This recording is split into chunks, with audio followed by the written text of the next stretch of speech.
দুর্ভাগ্য সেই মায়েদের এবং সেই সব সন্তানদের, যেসব মা কিনা সন্তানকে আদর্শ শিক্ষা দিতে চায় কিন্তু নিজে আদর্শ না। তারা কি করে?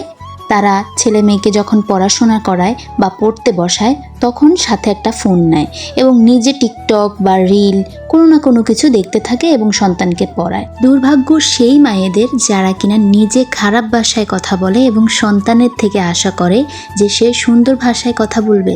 দুর্ভাগ্য সেই মায়েদের যারা কিনা শাসন বলতে বোঝে শুধুমাত্র মারধর করা। মারধরটাও যেন তেন ভাবে না, এমনভাবে মারধর করা যেন সে তার আপন মাই নয়। দুর্ভাগ্য সেই মায়েদের যারা কিনা শুধু পড়ার জন্য আর খাওয়ার জন্য আর ঘুমের জন্য শাসন করে।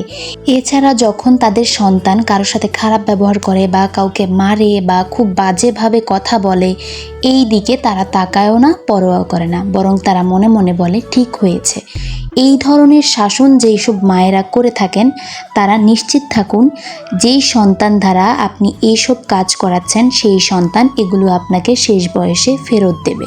এই জন্যই হয়তো নেপোলিয়ন বোনাপার্ট বলেছিলেন, আমাকে একজন শিক্ষিত মা দাও, আমি তোমাদের শিক্ষিত জাতি দিব। তাই সন্তানকে আগে নয়, নিজেকে আগে ঠিক রাখুন, নিজেকে আগে ঠিক পথে পরিচালিত করুন।